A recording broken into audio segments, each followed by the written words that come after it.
Hello, good morning. Good morning, my dear students.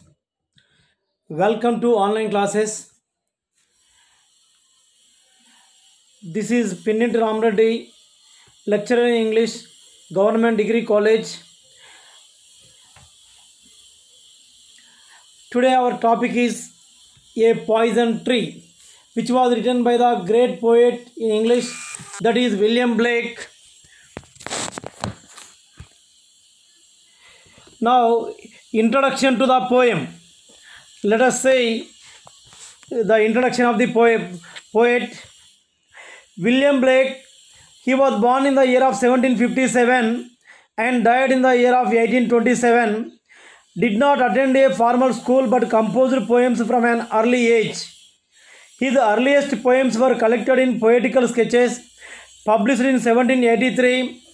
In 1789, he engraved and published his Songs of Innocence, which showed his mystical bent.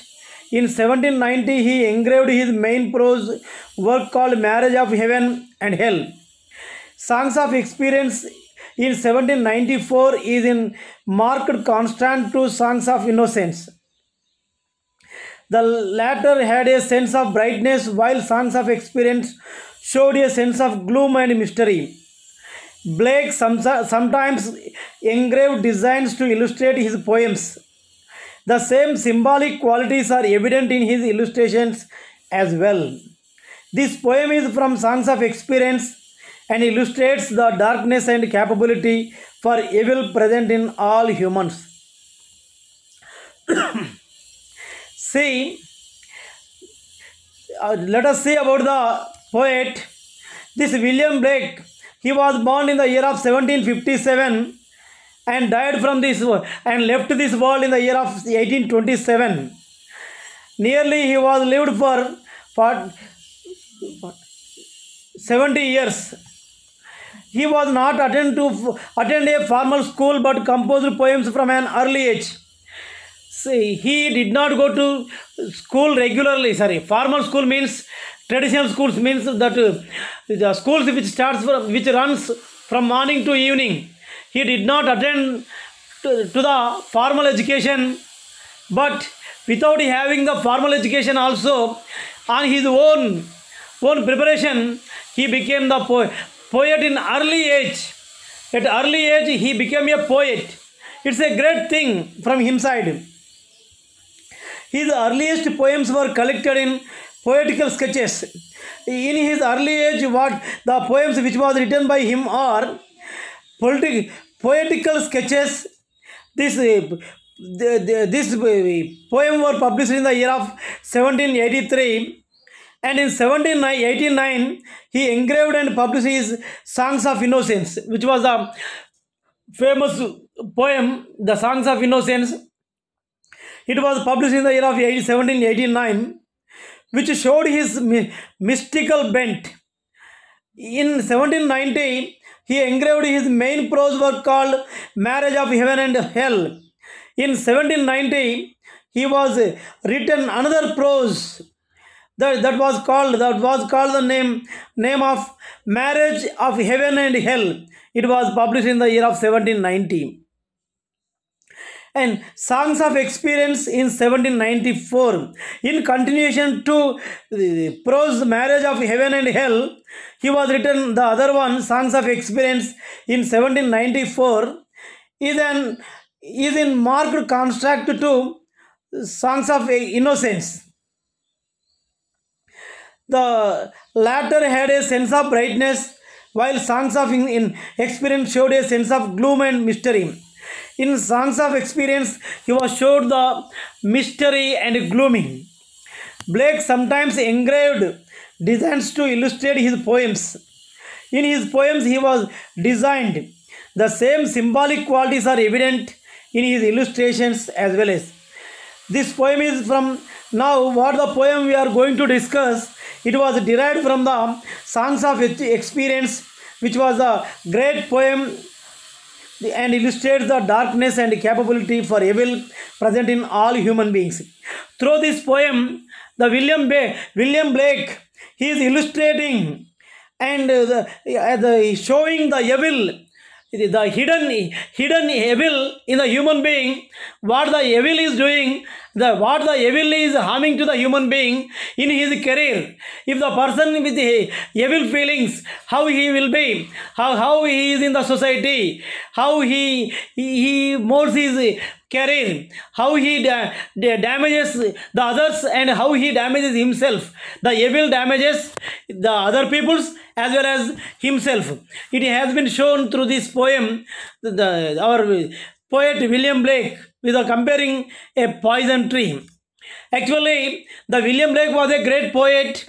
He did not get the fame and name in his period as equal to as his contemporary poets. Yeah, in other words, we can say he was not much attention by that time. But later on, when he leaves this world, he became popular. He knows, yeah, I will become popular, but like that he has become popular poet after he was leaving this world. Actually, he would have got that much of attention when he was lived on this world, but unfortunately he did not get that. Later on also he got it. Now let us see the poem. See, William Blake was the person who has the great beliefs in God. Who have the great beliefs in God and priestism. See here, the symbol is showing how he involves in divine activities. About the William Blake's divine activities. This picture is showing here. Say a poison tree. Now see, look at the tree. It is now the poet compared this poem with this tree. How it is, you see, there is an apple to the plant.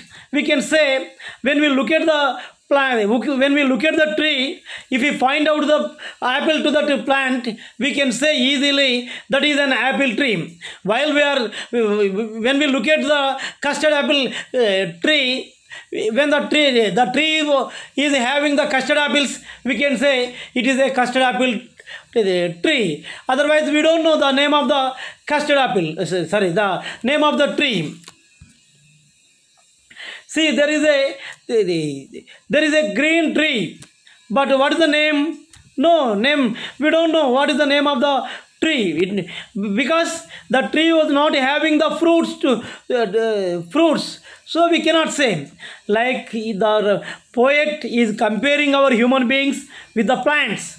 When we have good things, good habits, good feelings, we can say the person is a so-and-so character person. Otherwise, we will remain like this green tree or the red tree or some tree and some tree.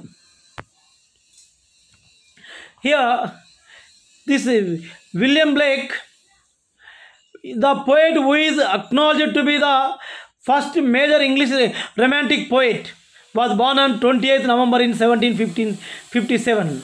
This William Blake, this poet, he was first romantic period poet. This William Blake, he was born on 28th November in 1757.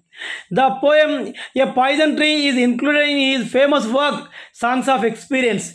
In his famous work The Songs of Experience, this poison tree was included this poem. It means it was taken, A Poison Tree poem was taken, William Blake's Songs of Innocence, which was published in 1789. This Songs of Innocence poem was published in the year of 1789.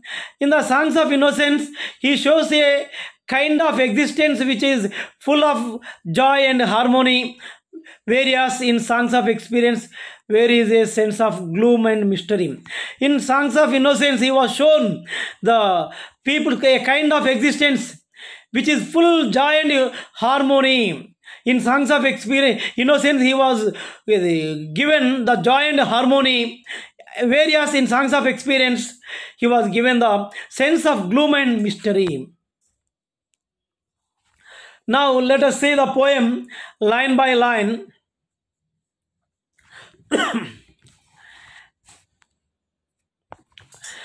I was angry with my friend. I told my wrath did end. I was angry with my foe. I told it not, my wrath did you. See, he was composed this poem in a rhythmic way. This poem is consisting with four stanzas. Each stanza is consisting with four lines. Now I will read the whole poem once. Say, I was angry with my friend. I told my wrath did end. I was angry with my foe. I told it not, my wrath did grow. And I watered it in fear, night and morning with my tears. And I sunned it with smiles and with soft deceitful wiles. And it grew both day and night, till it bore an apple bright. And my foe beheld it shine, and he knew that it was mine. And into my garden stole, when the night had veiled the pole. In the morning glad I see my foe and outstretched beneath the tree. See, I was angry with my friend. I told my wrath did end. I was angry with my foe. I told it not, my wrath did grow. See, the poet was angry. In the first two lines, he was explaining how the poet was. What the poet was saying? The poet was angry with his friend. In the first line, he was saying the poet was angry with his friend. He told his friend about his wrath and his anger vanished. The poet was angry with his foe, but he suppressed his anger and his wrath grew. See, he was saying with his friend. What he was saying? He was said his friend about his wrath and his anger vanished. Here, I was angry with my friend because he was said with his friend about his wrath. What do you mean by wrath? Wrath means here strong feeling of anger.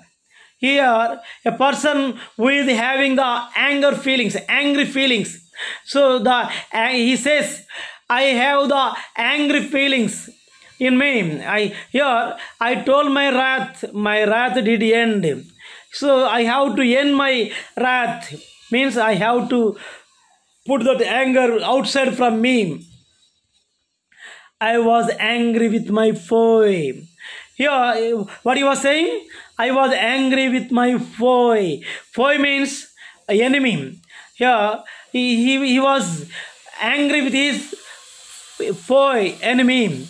I told it not, my wrath did grow. Here, it means he was saying with his friend, he was anger and vanished. The poet was angry with his enemy, but he suppressed his anger and his wrath grew. So he was angry on his friend and his enemy. Sorry, not friend. He was angry on his enemy, and that enemy is growing in him like a plant. For example, if we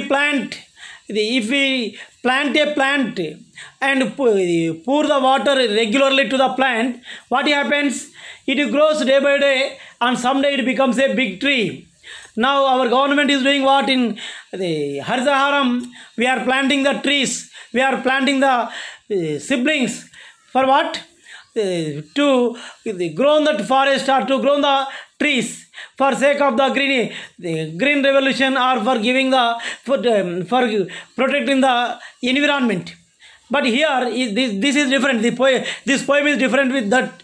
But here what the poet was saying, I was angry that I was angry with my friend that I told my wrath. Here, what is that? What is wrath? Anger, angry. The angry in me, it is growing up day by day with pouring water. It means that angry, it's not leaving me. I am not keeping away. How I am growing, the angry also growing day by day. I was angry with my foe. So, with that, I am getting angry on my enemy. I told it not, my wrath did grow. I I want to control, by unable to control. I have to stop that growing that wrath in me. Now the second stanza, what it is saying.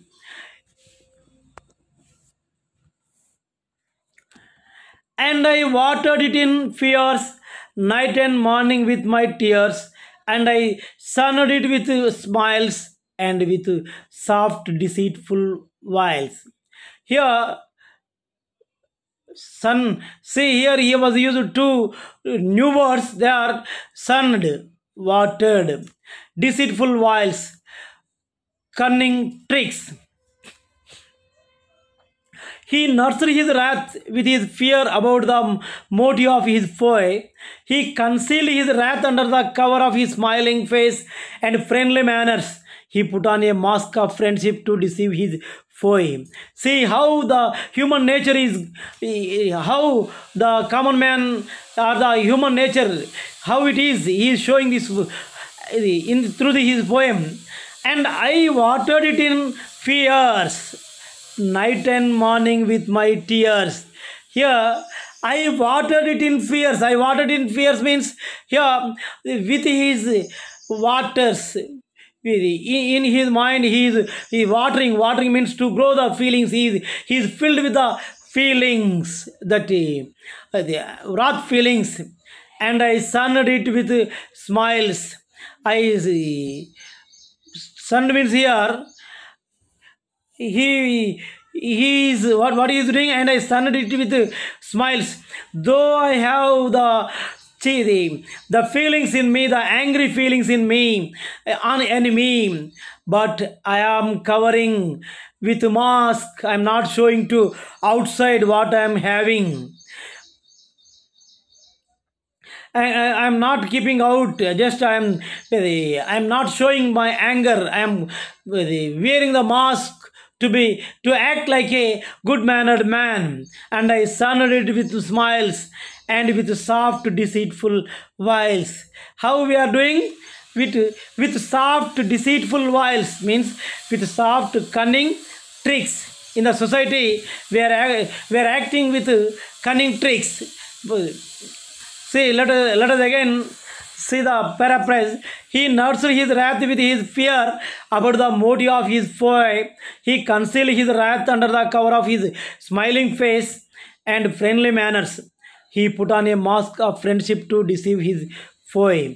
Like he is putting the mask on his face to deceive the foe.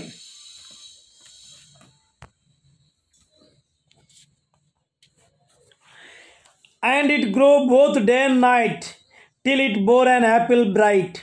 And my foe beheld it shine, and he knew that it was mine. See, and it grew both day and night. I am watering. When I am watering, it is continuously, what happens? It grows, the wrath is growing in me, till it bore an apple bright. And my foe beheld it shine. Beheld means saw, and he knew that it was mine. Say, his suppressed wrath is compared to a tree that grew continuously until it bore a beautiful apple. The apple refers to the story of man's fall from the Garden of Eden. Under the lure of the bright fruit of the forbidden tree, his foe, mesmerized by the shine of the apple, decides to rob the speaker of his prized position. See how he explain how he was composed this poem through these lines.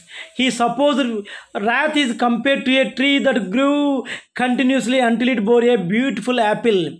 Means until it gives a beautiful apple. The apple refers to the story of man's fall from the Garden of Eden. Through this one, he was taken the Garden of Eden.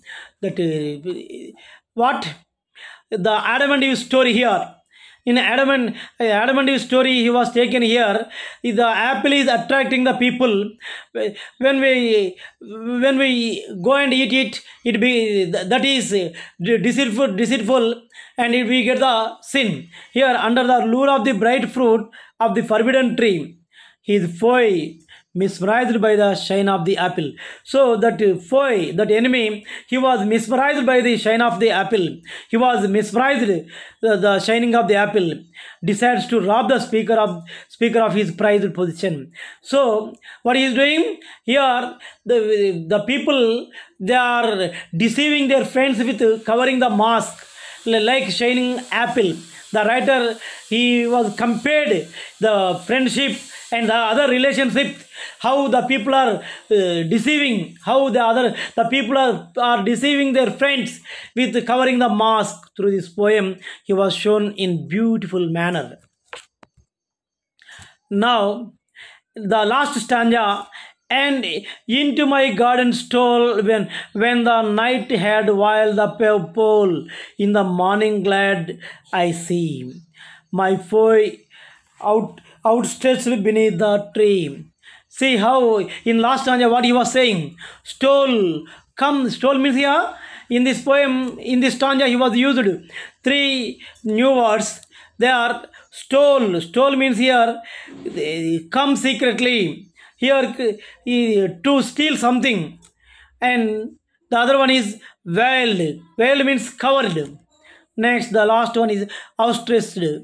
Outstretched, lying dead. See, and into my garden stole, into his garden. The people are entering into the garden secretly. When the night had veiled the pole, means when the night covered, it means the people who are entering into the garden, we won't see them. Like the night has become the dark.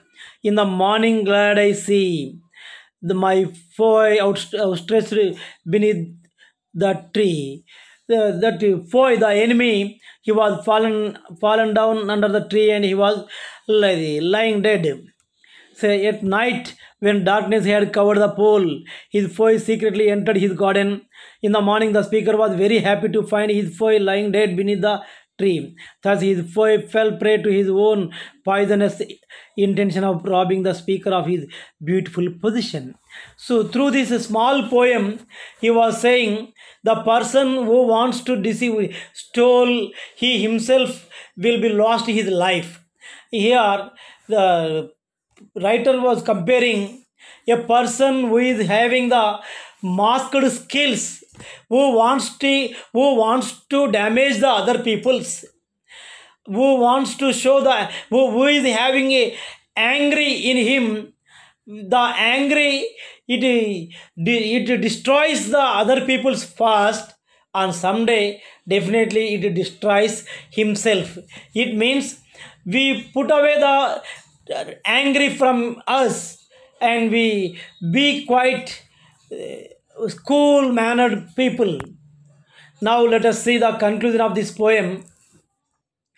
William Blake's A Poison Tree is a poem which describes the feeling, especially anger, for someone who is friend or foe. From the analysis, we can learn about controlling anger within ourselves when we are not pleased with someone's attitude. We might tell it instead of letting it be still in our heart, so it will not annoy. Telling the truth about your feeling is more release than keep it. In this poem, Blake describes a condition where keeping the anger will give bad result because you might think that it is fine, but you do not have any idea about the future. The wrath might come and attack you in the future, and it makes you want to make revenge. Here, the conclusion of the poem is, in this poem, the poet, he wants to describe the feeling of the people. The feeling, especially anger for someone who is friend or enemy, on anybody. If you have the anger, from his analysis, we can learn about controlling anger within ourselves. See, he was saying, though you have the feelings on anybody, the anger feelings, but you have to control the feelings in you. We can learn about controlling anger within ourselves. We have to control the feelings in ourselves when we are not pleased with someone's attitude. If you don't like the other people's attitude, but we have to be controlled our feelings. We might tell it instead of letting it be still in our heart, so it will not annoy. So we have to say, we ourselves have to feel, I have to control them. Telling the truth about your feeling is more in release than keep it. If you sometimes better to keep that telling the truth also in you, but or sometimes it is better to say out. In this poem, Blake describes a condition where keeping the anger will give bad result because you might think that it is fine. Finally, the poet advises the students not to show your anger external. Better to control the anger feelings. Better to avoid from you the angry feelings. Then only you can get, or you can become, then you can become on your own a good mannered person. That is fine, but you do not have any idea about the future.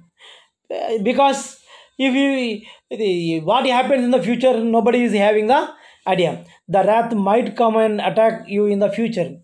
The wrath means that angry at any stage it may come and attack on you, and it makes you want to make revenge, and it makes you to take revenge on enemy. But better to stop to come the feelings in you. Okay, friends, I will read again this poem. Listen carefully. I was angry with my friend. I told my wrath did end. I was angry with my foe. I told it not. My wrath did grow, and I watered it in fears, night and morning with my tears, and I sunned it with my smiles and with soft deceitful wiles. And it grew both day and night till it bore an apple bright. And my foe beheld it shine, and he knew that it was mine. And into my garden stole when the night had veiled the pole. In the morning glad I see my foe outstretched beneath the tree. This is the poem which is consisting with four stanzas. Every stanza also is consisting with four lines, which is a small poem, and generally the people will feel it is for the kids. Actually, this poem is not for the kids. It has some literature, not some literature. It has beautiful literature in this poem. The writer used the metaphor in this poem. Okay, friends, thank you for listening this class with great patience. Let's meet again by some other new class with fresh mind. Thank you once again to all.